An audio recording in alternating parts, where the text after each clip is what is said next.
PSG versus Inter Milan ကံမဲ့ Champions League Final မှာအကောင်းဆုံးကစားသမား17ယောက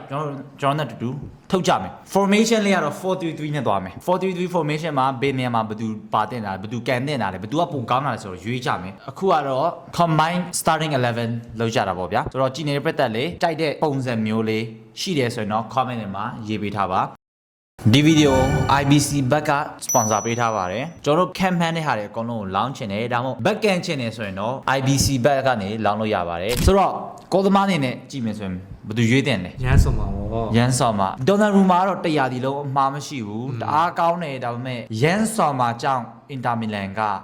Champions League Final ကိုရောက်လာတယ်ဆိုတော့ငင်းရနည်းနည်းလေးခတ်တယ်ငင်းရလည်းခတ်တယ်ရွေးရလည်းခတ်တယ်ဒါရတော်တော်လေးကိုနှစ်ယောက်စလုံးကဒီလိုဖြစ်နေတယ်ဗျာ Champions League မှာပဲကြည့်မယ်ဆိုရင်တော့ရန်ဆောင်ပါရွေးရမယ့်ပုံပေါ်တယ်ရန်ဆောင်ပါကိုပေးရတော့ရွေးရမှာတန်ပါတယ်လို့ထင်ပါတယ် Okay center back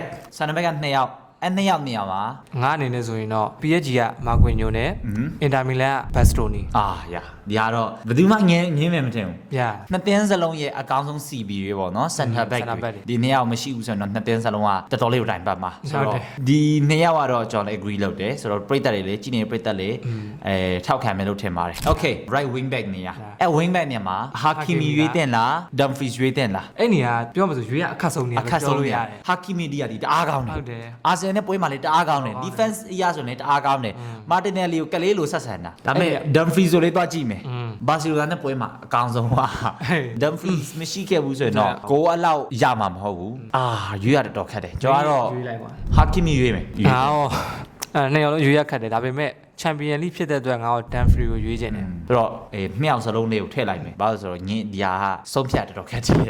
်ဘယ်သူပိုကြိုက်လဲဘယ်သူရွေးတင်တာလဲတစ်ချက်လောက် comment ပေး left back နေရာ left wing back နေရာမှာ Nuno Mendes ဒါမှမဟုတ် ဒီမာကိုငါခုနကပြောသလိုပဲချန်ပီယံလိဖြစ်တဲ့အတွက်ဒီမာကိုကိုပဲရွေးမယ်နာဒီကတော့ကျွန်တော်100% disagree လုပ်တယ်ဘာလို့လဲဆိုတော့ Nuno Mendes ကြီးမယ်ဆိုရင်လေ Hakimi လောက်ကောင်းလားဆိုတော့မကောင်းဘူးဒါပေမဲ့ဒီမာကိုတက်ပိုကောင်းတယ်ဘာလို့လဲဆိုတော့ဘာစီလိုနာနဲ့ပွဲနှစ်ပွဲကိုကြည့်လိုက်ဟိုကောင်တိုင်ပတ်တယ်ဟိုလမင်းရမာနဲ့တွေ့တော့တအားတိုင်ပတ်တာ Nuno Mendes ကလှုပ်တဲ့တဲ့လောက်လှုပ်သွားတယ်ဟုတ်ပါတယ်စကားကောင်းလို့တစ်လုံးထွက်သွားရရှိတယ်ဒါပေမဲ့အဲ့လောက်ပဲဟိုကောင်တော့မဟုတ်ဘူးဒုတိယကြော့သွားကြည့်လိုက်အစနဲ့အဆုံးထိကလေးလိုလုပ်နေတာကျွန်တော်တော့ Nuno Mendes ဆိုပဲရွေးတဲ့တယ်ဟုတ်လားကွင်းလေး3ယောက်ရွေးမယ်ကွင်းလေးမှာ3ယောက်ရွေးရမယ်ဆိုရင်တော့ defensive midfielder အနေနဲ့ Vitinha, João Neves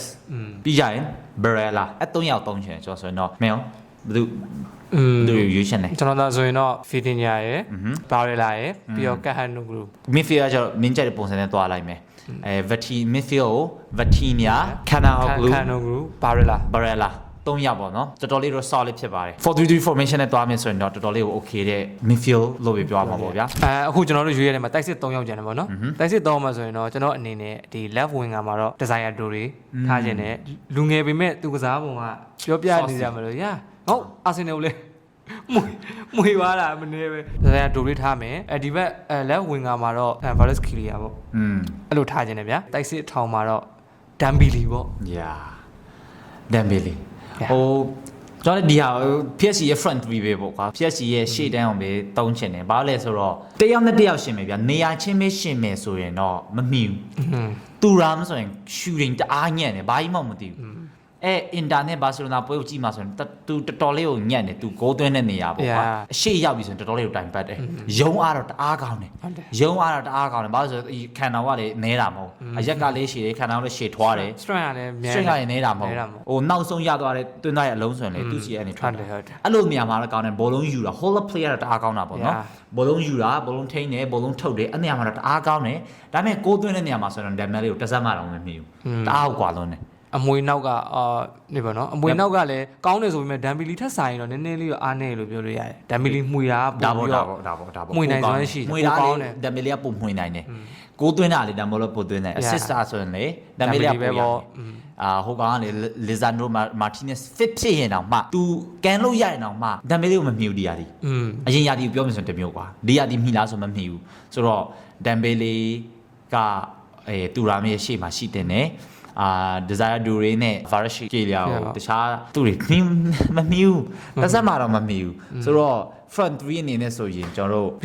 PSG ရဲ့ front 3ကိုပဲတုံးတာအကောင်းဆုံးလို့ပဲကျွန်တော်ထင်တယ်ကျွန်တော်တို့ရဲ့လူစင်း ဘယ်လိုထင်လဲကြိုက်တဲ့နေရာရှိလားမကြိုက်တဲ့နေရာရှိလား ဘယ်နေရာချင်းနေလဲပေါ့ ညာဘယ်နေရာချင်းချင်တာလဲ comment ထဲမှာရေးပေးထားပါကျွန်တော်အားပေးချင်တယ်ဆိုရင်တော့ channel လေးကို subscribe လုပ်ထားပေးဖို့မမေ့ပါနဲ့ဒီ final ကိုလေ watch along လုပ်ဖို့ရှိတယ်ဆိုတော့လာ join ကြ